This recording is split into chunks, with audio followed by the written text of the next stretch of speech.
¿Qué tal mis queridos amigos y hermanos? Que el Señor les bendiga.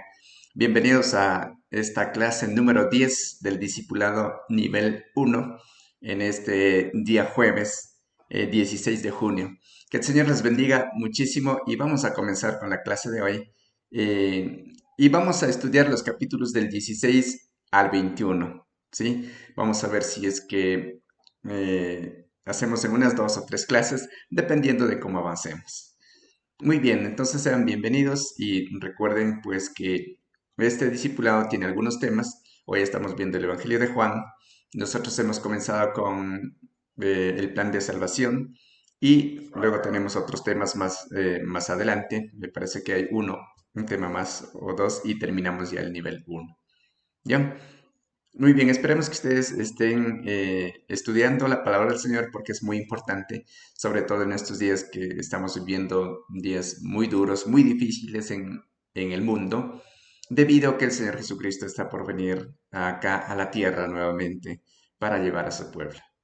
Muy bien, entonces vamos a tener nuestras Biblias listas en el capítulo 16. Vamos a comenzar a leer desde el capítulo 16, ¿ya? Y también, de la misma manera, nuestros folletitos que hemos enviado, pues vamos a tener listos para poder comenzar a estudiar la palabra del Señor, ¿ya?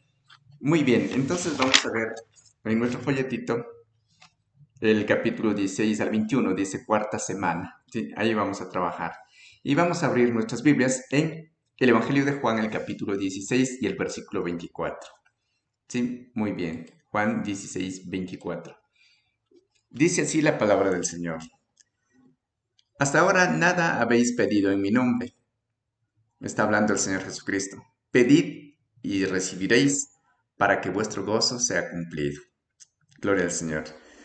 Muy bien. Entonces, como ustedes pueden ver en este texto de Juan, el capítulo 16, versículo 24, está hablando el Señor Jesucristo en el mismo contexto de lo que estaba con sus discípulos, ¿sí? Con sus discípulos está él hablando que el mundo les va a aborrecer y también está diciendo que el Espíritu Santo va a regresar, va a volver cuando el Señor Jesucristo vaya, como habíamos visto nosotros en la clase anterior, que habíamos visto que el Consolador, el Espíritu Santo, también viene del Padre, ¿sí? Y él va a testificar acerca de Jesucristo. Ya, entonces, en ese contexto, continuamos ahora en Juan 16, 24, que estamos hablando en este momento la palabra del Señor. Entonces aquí hay un contexto muy bonito donde el Señor Jesucristo les anima a sus discípulos a que no estén tristes, ¿sí? Y que si es que están tristes, dice que bueno, esa tristeza se convertirá en gozo más adelante. ¿Y por qué sucederá eso? Porque el Señor Jesucristo realmente va a enviar al Espíritu Santo y también que lo van a poder ver los discípulos más adelante, ¿sí? Entonces, porque cuando el Señor Jesucristo muera, resucita y sube al cielo, y también los discípulos más adelante, con el transcurso del tiempo, también iban a morir y también se fueron al cielo. Entonces, allí esa tristeza que tuvieron durante todo este tiempo se convertirá en gozo porque van a volver a ver a su Señor Jesucristo. Y también estaba hablando para ese momento, ¿por qué? Porque el Señor Jesucristo iba a morir, pero iba a resucitar al tercer día, ¿ya?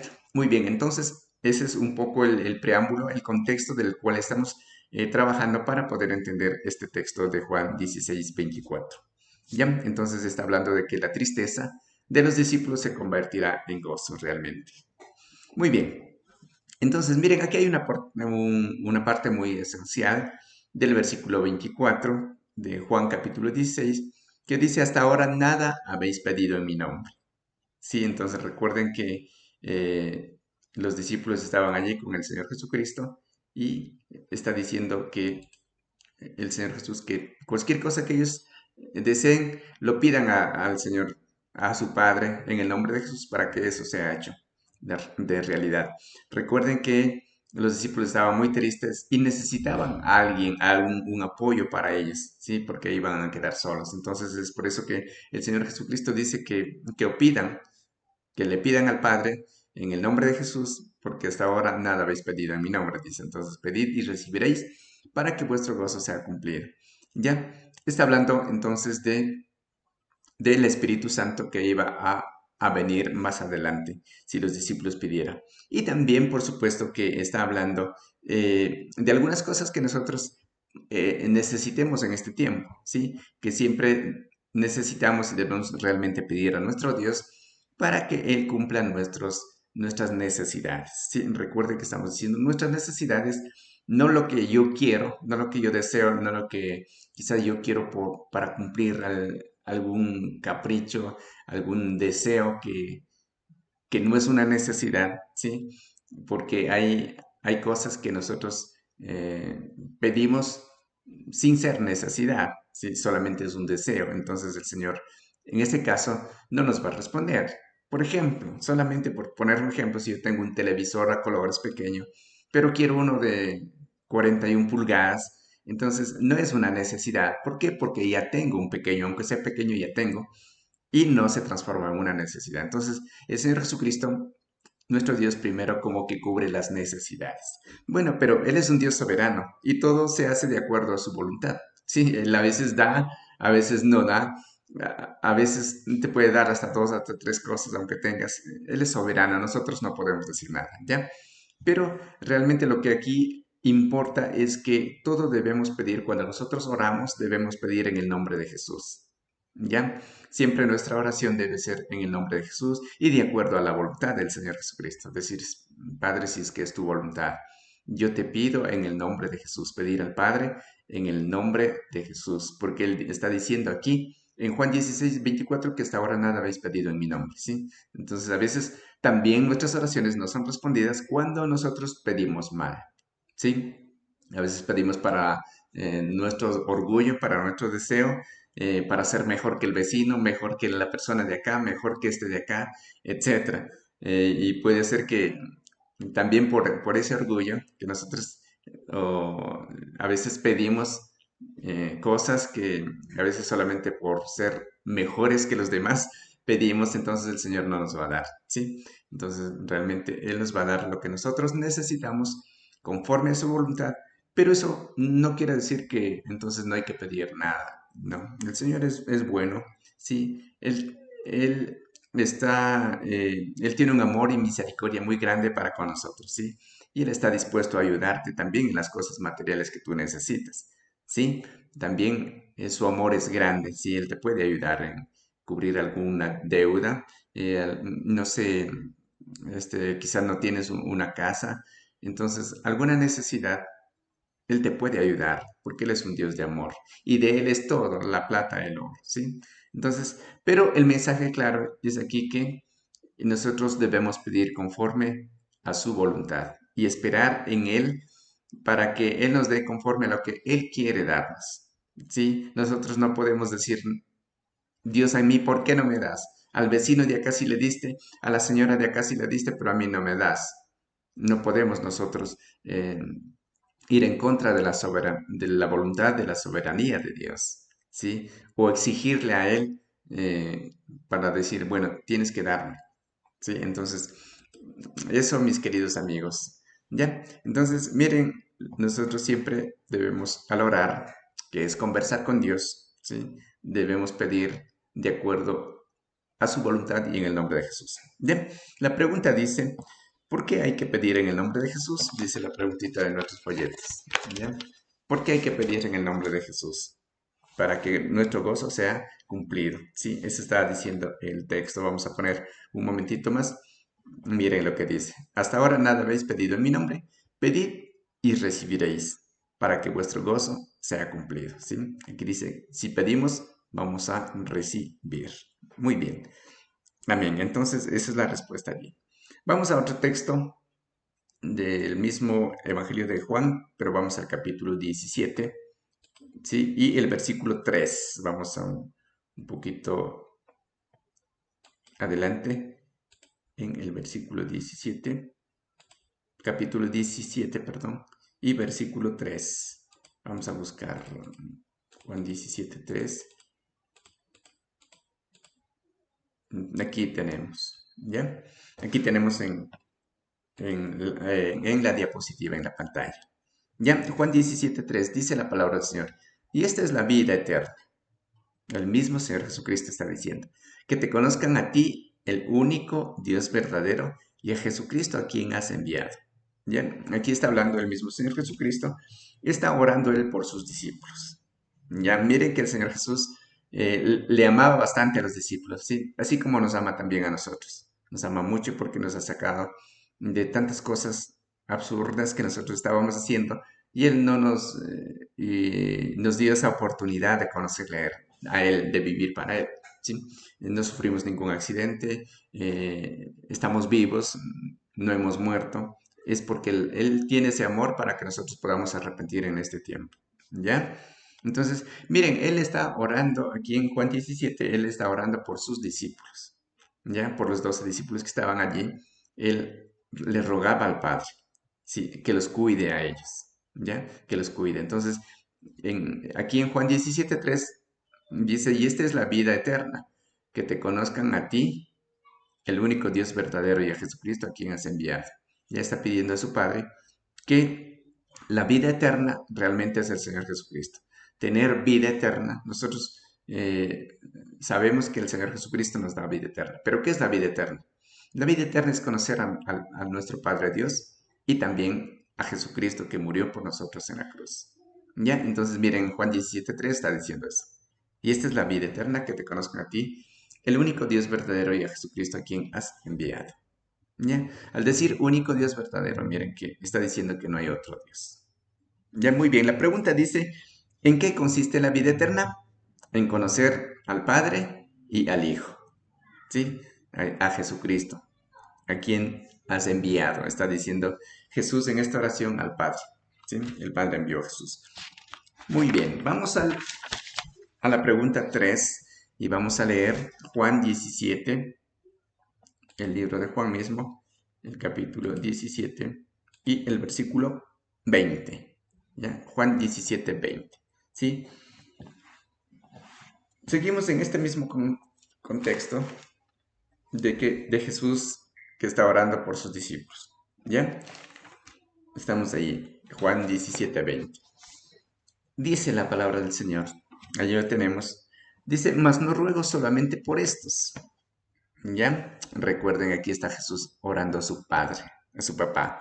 Sí, dice, no ruego solamente por estos. ¿Por quiénes estos? Está diciendo. Por los discípulos que estaban allí. Sí, entonces dice que él estaba rogando que los cuide, que los libre del mal, que los consuele, que esté con ellos, con los discípulos. ¿Bien? Pero aquí dice una cosa muy importante donde ingresamos nosotros, los que no fuimos discípulos de él en aquel entonces. Y dice, mas no ruego solamente por estos, o sea, no estoy rogando solamente por los discípulos que los cuides, que los bendigas a ellos. Dice, sino que también por los que han de creer en mí, por la palabra de ellos. ¿Sí? ¿Y quiénes somos esos? Somos nosotros. ¿Ya? Dice, por los que han de creer en mí, por la palabra de ellos. Por ellos estaba rogando al Señor Jesucristo también. Es decir, por nosotros. ¿Ya? Rogó por sus discípulos, pero también por aquellos que vamos a creer en Jesús por medio de lo que los discípulos dijeron. Recuerden que los discípulos, cuando recibieron el Espíritu Santo ya en Jerusalén, ellos salieron ya de allí para testificar, para dar el testimonio de que Jesús murió y resucitó y que solamente Jesús puede salvarnos. ¿Ya? Muy bien. Entonces, la pregunta 3 dice, ¿por quiénes más oró Jesús aparte de sus discípulos? Por nosotros, por los gentiles. Recuerde que la palabra de Dios está escrita para tres grupos de personas, ¿sí? Uno, para el pueblo israelita, hay textos exclusivos para el pueblo israelita. Dos, para la iglesia, que somos quienes hemos aceptado al Señor Jesucristo, porque Él compró con su sangre. Y tres, para los gentiles, para todas las personas que no conocen al Señor, pero que no son israelitas tampoco. Entonces, miren, hay tres puntos importantes, tres grupos importantes que debemos nosotros conocerlas en la palabra de Dios para ver a quién está dirigiéndose ese texto. ¿Ya? Muy bien, entonces miren qué bonito, ¿no? Que el Señor Jesús desde aquel tiempo atrás ya escogió a usted y a mí.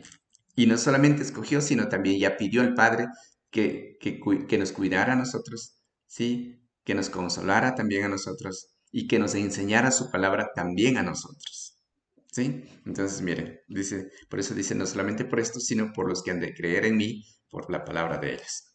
Muy bien, vamos avanzar un poquito. Vamos al capítulo 18, el versículo 27 ahora, ¿sí? Juan 18, 27. Aquí está hablando la palabra del Señor ya cuando ya fue Jesús prendido, ¿sí? Lo apresaron, lo llevaron, ya lo encadenaron, lo maltrataron. Entonces, en ese contexto, recuerden que había un discípulo que se llamaba Pedro. Entonces Pedro dijo que él va a estar con el Señor Jesucristo, inclusive hasta la muerte. Entonces Jesús le dice que no, que en esta misma noche, antes que el gallo cante, tú me vas a negar no solo una vez, sino 3 veces. ¿Ya? Muy bien, vamos a ver entonces ese texto de la pregunta 4 en Juan el capítulo 18 y el versículo 27. ¿Ya? Juan 18, 27. Vamos a ver. Ya, dice la palabra del Señor, Juan 18, 27. Ahí tenemos un texto muy pequeñito. Dice, negó Pedro otra vez y enseguida cantó el gallo. Miren, una cosa muy interesante, ¿sí? Negó Pedro otra vez y enseguida cantó el gallo. Es decir, que Pedro, bueno, aquí negó 3 veces al Señor Jesucristo, ¿no? 3 veces negó al Señor Jesús. Entonces, miren, aquí una cosa muy importante que nosotros tenemos que tener mucho cuidado como discípulos del Señor, como seguidores de Jesucristo, ¿ya? Nosotros siempre somos débiles, ¿ya? Pero miren cómo Pedro también negó a Jesús, ¿sí? Y dijo, no le conozco, ¿sí? Y él estaba con Jesús, andaba con él, veía sus milagros, eh, comía con el Señor Jesucristo, aprendía de la palabra de Dios, pero él sintió miedo, ¿sí? Sintió un cierto temor y le negó a Jesús y le dijo, no, no conozco. Cuando comenzaron a preguntarle a él en la noche que Jesús estaba siendo maltratado, le dijeron, ¿tú también eres uno de ellos? Él dijo, no. La otra persona también dije, yo creo que tú estabas también con Jesús. Le dijo, no, yo ni le conozco. Le dijo otra persona, en la tercera ocasión le dijo, tú también eres uno de ellos, porque inclusive la forma de cómo hablas es diferente, ¿no? Diferente a nosotros. Tenía una forma de hablar porque estaba realmente, él aprendió de la palabra del Señor. Sí, diferente, entonces era un hombre diferente, Pedro. Pero él dijo, no, no, no, yo ni la conozco siquiera. Entonces allí el gallo cantó. Ya, entonces negó Pedro. Pero ¿cuál fue la diferencia que hizo Pedro con respecto a Judas, por ejemplo? Judas también lo traicionó, pero Judas no se arrepintió, mientras que Pedro se arrepiente. Sí, Pedro dice que cuando ya cantó el gallo, él salió y lloró amargamente pidiéndole perdón a su Dios que le perdonara. Bien, porque es un pecador. Pero Judas, en cambio, no hizo eso. En vez de arrepentirse, se fue y se ahorcó. Se amargó la vida y se fue y se ahorcó. Entonces, perdió la salvación. Judas, por no reconocer su debilidad, su pecado. Mientras que Pedro, pese a que le negó a Jesús, obtuvo la salvación. ¿Por qué? Porque él supo reconocer su pecado. Y eso es importante, reconocer nuestros errores delante de nuestro Dios y pedirle perdón por eso. ¿Sí? Entonces también debemos tener nosotros cuidado en negar a Jesús. ¿Sí? A veces cuando nosotros estamos en el trabajo y alguien dice, tú eres cristiano, tú eres hermanito, entonces a veces porque no tienes la valentía de decir, no, sí soy cristiano, sí soy hijo de Dios. Entonces dices, no, mis padres son, recién estoy comenzando, o no sé, estoy indeciso, no, solo asisto nomás. Entonces comienzas a negar al mismo Dios, ¿sí? Entonces de eso hay que tener también cuidado. Muy bien, vamos a la pregunta. Dice la pregunta, ¿quién fue que negó a Jesús al instante que el gallo cantó? Entonces Pedro, ¿no es cierto? Pedro el discípulo. ¿Ya? Él fue el que negó a Jesús. Muy bien, vamos al versículo 38 del mismo capítulo 18. ¿Sí? Del mismo capítulo 18 vamos al versículo 38. Espérense. Ya, aquí tenemos. Les pongo en pantalla Juan 18, 38. Ya, estamos viendo ahora Jesús que está ante Pilato, ¿sí?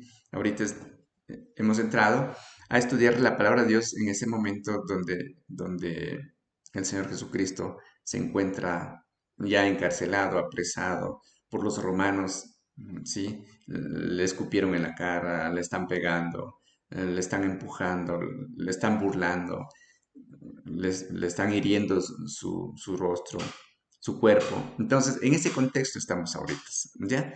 Muy bien, entonces hay un tiempo donde que Pilato, el gobernador de allí, en ese momento, en ese tiempo donde estaba Jesús siendo maltratado, Pilato era un gobernador romano, ¿sí? Entonces, y lo llevan a Jesús hacia Pilato, ¿sí? Para que lo crucifique, para pedir que lo crucifique.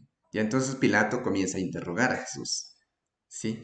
Entonces, y vamos a ver un momentito el texto, no solamente el 38 del capítulo 18, vamos a ver desde el versículo, vamos a ver desde el 34. Ya dice la palabra del Señor, así, desde el 34. Jesús le respondió, estamos hablando de Pilato, está con Pilato. ¿Dices tú esto por ti mismo o te lo han dicho a otros de mí?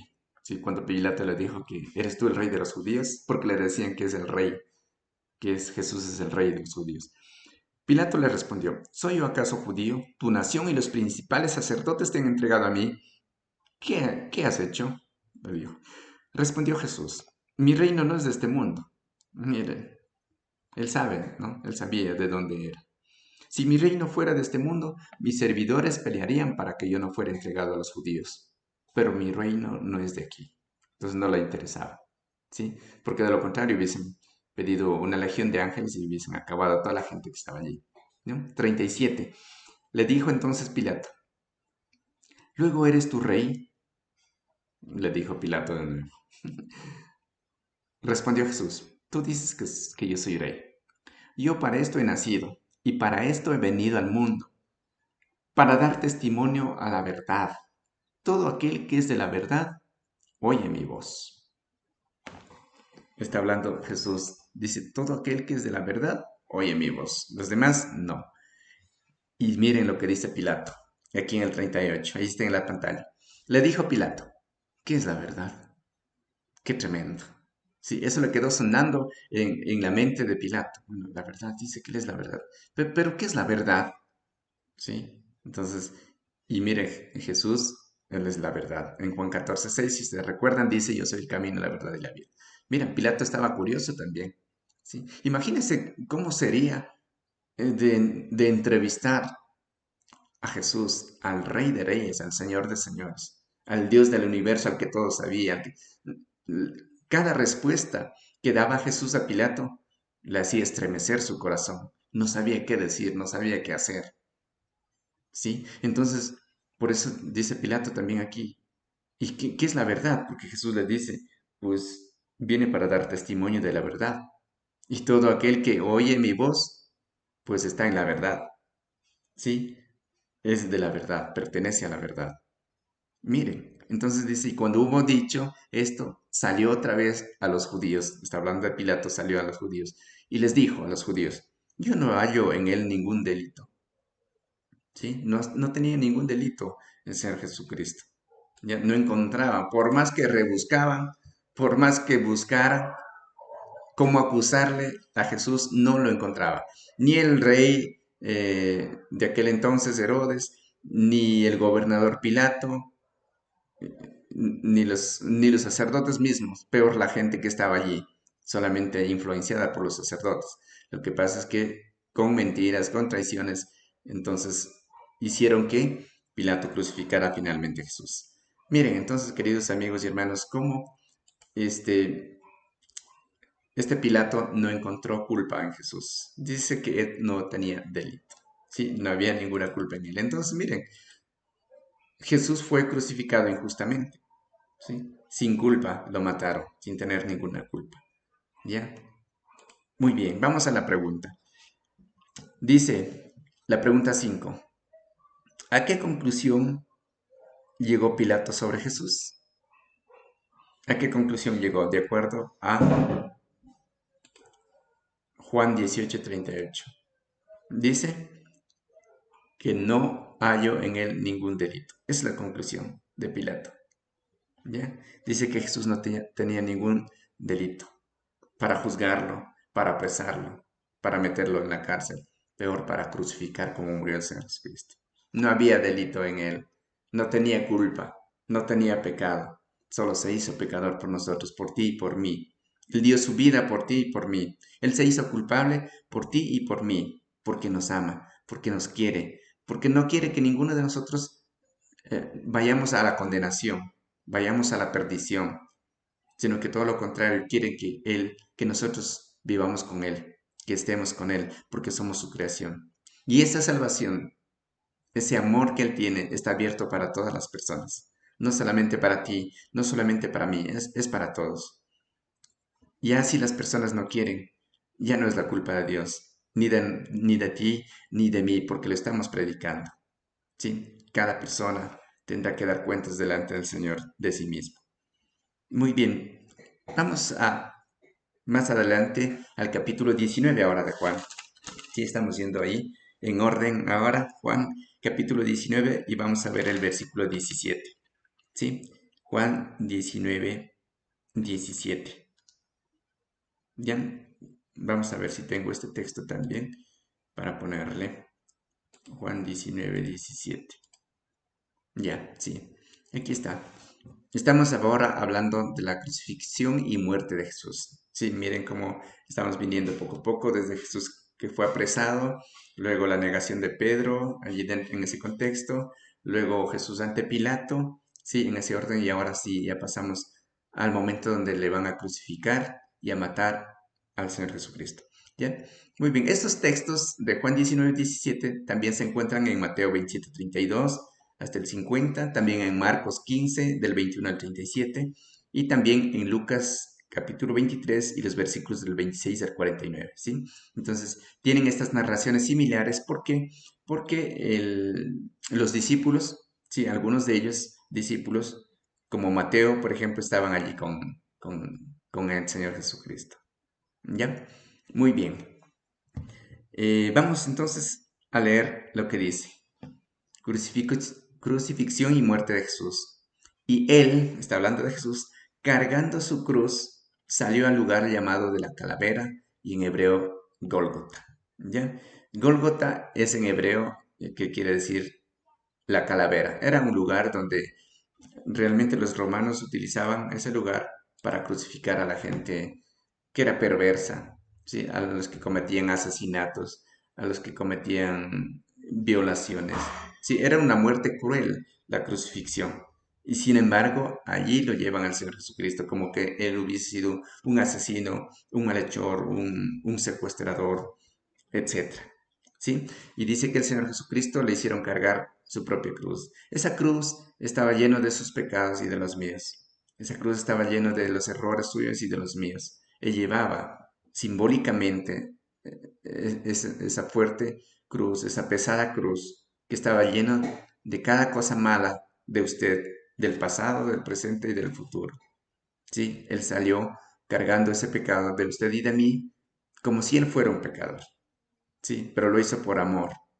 Sí, lo hizo por amor, porque realmente siendo un Dios soberano, llevar esa cruz, no, alguna persona que no ama no hubiese hecho eso.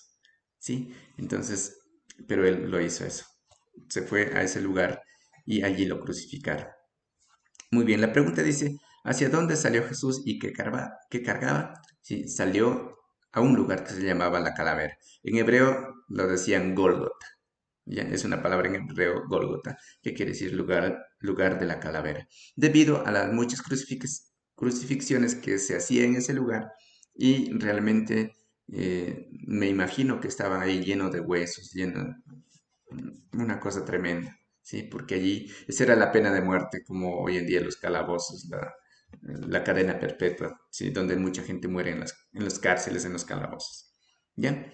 Muy bien, entonces, eso, mis queridos amigos y hermanos, vamos a dejar por esta noche aquí en este punto, en la pregunta número 6, ¿sí? Para el próximo jueves, trabajar las otras preguntas. Muy bien, que el Señor les bendiga muchísimo y nos vemos el próximo día jueves.